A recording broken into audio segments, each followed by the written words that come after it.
Hi, everybody. I hope you are having a beautiful Wednesday. And I'm really excited to talk to you about this topic. That was my dog in the background. Sorry about that. About compassion. And for me, it's more difficult for me to be compassionate with myself than it is to be compassionate with others. And yet, I've had times where I wanted to hold on to a grudge or a grievance. And I find that that really doesn't support me. So I wanted to talk to you about compassion and what that means, because ultimately we want to get to the place of forgiveness. And we can't always go from zero to forgiveness. So there are some steps in between that will help us get to that place of really letting something go. So, why am I talking about compassion? So, I'm going to give you an example. Last year, I invested in a business venture that didn't pan out, and it has been really difficult for me to let it go. I have, because I do see it as a mistake. It didn't work out. I lost some money. So, obviously, when there's money involved, we usually have a lot more at stake. But it's been difficult for me to let it go. So, I wanted to kind of go through this process around this issue.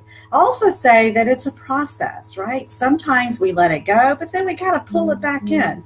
So you may have to repeat these steps. So there are really three components of compassion. First, there's understanding. So anytime that someone does something, and it may appear that they've done something to us, or we've done something that we perceive as a mistake, the first thing is to really try to understand. So there's some questions that we can ask ourselves. So what was this person or myself? What did I need something? Was there a need that I was trying to fulfill? That's one question. The second question is, what were their beliefs or perceptions that cause this behavior? So again, if I'm looking at a situation where, I'll use this as an example. So I lost this money in this business venture. So the first question is, what was my need in that? So I think, when I look back, I can really reflect on it and see that, first of all, I didn't really listen to my inner voice. I didn't really ask myself, was this something that I really wanted to do? So I'm trying to create understanding in my mind so that I can let it go.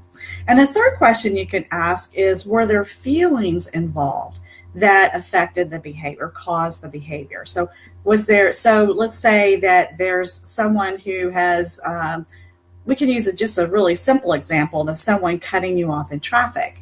So we don't know what's going on with that person, but we could maybe perceive, maybe they were having a bad day. So we look for ways that we can seek understanding.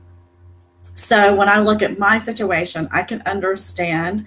I do have better understanding now of why I made that decision, and maybe some influences that if I had really listened, I may not have made the decision to do it. The second step is acceptance. And this is really important because sometimes we want to just kind of keep going over and over and over in our mind about, why did I do this? This was such a dumb mistake. Why, just this why. So I think we get to that place of acceptance, basically saying this has happened, right? So acceptance is, it may say that I wish that it hadn't happened, but we accept that it did. We simply were trying to meet some need. So in this business venture, I was looking to make more money, right? So I had a need. I wanted to make money. But I'm accepting that I wish it hadn't happened. I wish I hadn't lost it, but it did happen. And then I want to accept it without judgment or feeling like I was unfairly treated. So one thing that can happen when we don't practice compassion with ourselves or others, we begin to look for others to blame. So I could have, and I have done this, I could have said, oh, the person that I went into partnership with, they didn't do this, they didn't do that, and that's why it didn't work. But it really doesn't help me at this point because it's over. So I now just accept that this is what happened. And the third step is forgiveness. And forgiveness is it's over and I can let it go. And the other thing is that I don't really owe anything for this mistake. See, this is where we get into trouble. When we think that others should be responsible for my mistake, or then I get into trouble. So I want to forgive myself. So those are the three steps. So the first step is understanding. So I'm going to ask questions to try to understand either the other person or myself and really seek to understand what happened in the situation.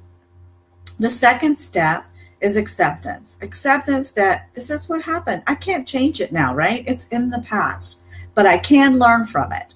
And the third step is forgiveness. And I think that leads us to that what I just said is that we all make mistakes, right? Mistakes are just part of life.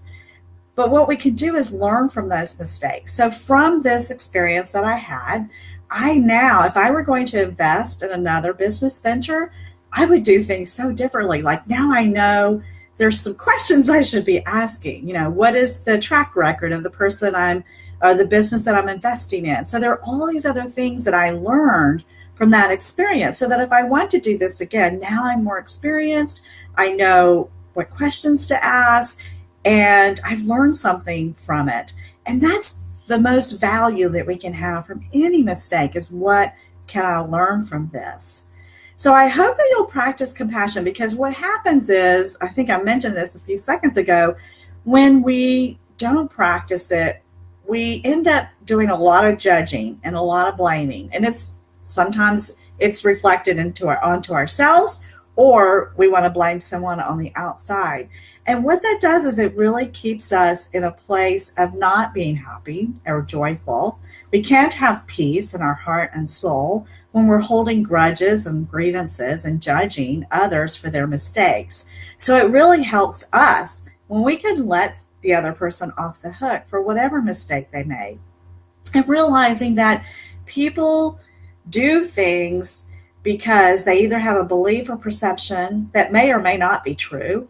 They have needs that they're trying to meet, or they have beliefs, or they have feelings that they're trying to either push away, or they have some pain or some hurt, and that's why the behavior happened.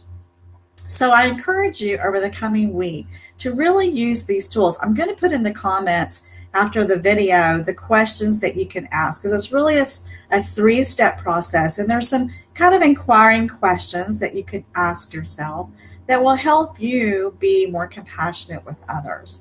So I hope that you will take this information. If you're here live, I never know who's here, but if you are, you can put a 1 in the comments, or you can say hi.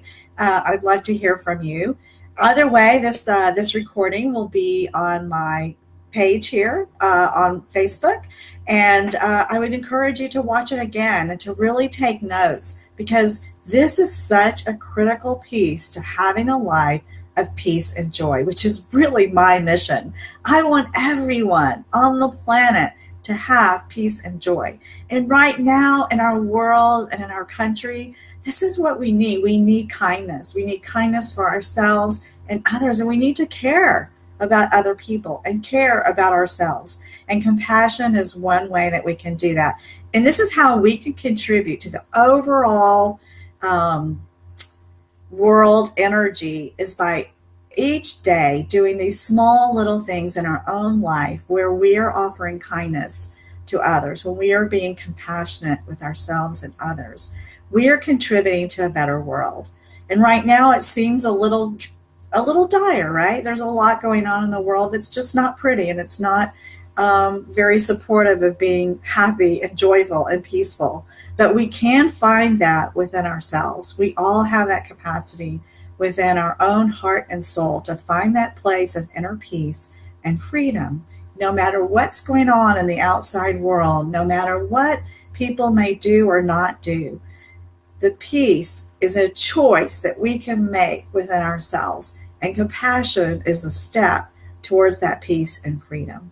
So take these tips this week. I hope you enjoyed it. If you want to learn more about my program, about hypnotherapy, about the offerings that I have, you can go to my website, which is www.patriciamuesse.com.